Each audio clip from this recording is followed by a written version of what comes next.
దేవుని విషయాలు దేవునికి తెలుసు. దేవుని విషయాలను గ్రహించాలంటే దేవుడిలాగా ఆలోచించాలి. దేవునిలాగా మనిషి ఆలోచించడం అనేది అయ్యే పని అంటారా? దేవుడు అని ఒక వ్యక్తిని ఎలా అనగలుగుతాం?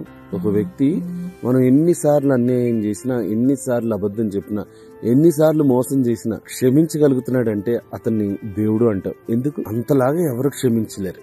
ఒక డాక్టరు భయంకరమైన సమస్యకి రేపే చచ్చిపోతున్నాడు అన్న వ్యక్తిని బ్రతికిస్తే అబ్బా దేవుడు అంటాం. ఎందుకంటే చచ్చిపోయే మనిషిని బ్రతికించాడు కాబట్టి. దేవుడి లాగా మనం ఆలోచించడానికి దేవుని వాక్యం వలన మనము దేవుని ఆత్మను పొందుకుంటాం. 1 కొరింథీయులకు రాసిన పత్రిక 2వ అధ్యాయము 12వ వచనం, దేవుని వలన మనకు దయచేయబడిన వాటిని తెలుసుకొనుటకై మనము లౌకికాత్మను కాక దేవుని యొద్ద నుండి వచ్చు ఆత్మను పొంది ఉన్నాం. మనం విశ్వాసంతో ఏదన్నా వింటే ఆత్మను పొందుకుంటాం. ఏదైతే వింటామో ఆ ఆత్మ మనకు పడతాయి. అందుకని చూడండి, మోటివేషనల్ స్పీచెస్ ఎక్కువగా విన్నప్పుడు దేని గురించి మోటివేషన్ ఎక్కువగా వింటామో, ఒక పిల్లల్ని చిన్నప్పటి నుంచి డబ్బు కోసం మోటివేట్ చేస్తా ఉంటే వాళ్ళు రేపొద్దున సంపాదన మీద పడతారు.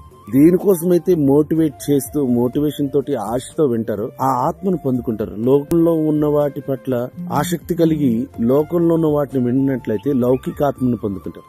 దేవుని వాక్యాన్ని విశ్వాసంతో వినగలిగితే దేవుని ఆత్మను పొందుకుంటారు. దేవుని ఆత్మ కలిగి ఉంటే మనం పొందుకునేవి దేవుని దగ్గర నుంచి వచ్చినవి. దేవుని దగ్గర నుంచి వచ్చినవి కేవలం దేవుని ఆత్మ ద్వారానే పొందుకోగలుగుతాం, ఆశీర్వదించబడగలుగుతాం. మరి ఈ ఆత్మను ఎలా పొందుకోవాలి? ఆత్మను పొందుకోవడానికి ఉన్న దారి, అడుగుడి మీకు ఇయ్యబడును, వెదుకుడి మీకు దొరుకును, అడుగు ప్రతివానికి ఆయన తన ఆత్మను అనుగ్రహించునను. రెండోది, విశ్వాసంతో వాక్యం వినుట వలన మనము దేవుని ఆత్మను పొందుకుంటాం. ఒకవేళ దేవుని ఆత్మను మనం కలిగి ఉన్నట్లయితే ఈ భూమి మీద మనుషులకు దేవుడు దయచేసిన వాటిని చూడగలుగుతాం. దేవుడు అటువంటి శక్తిని మీ అందరికి అనుగ్రహించును గాక. God bless you.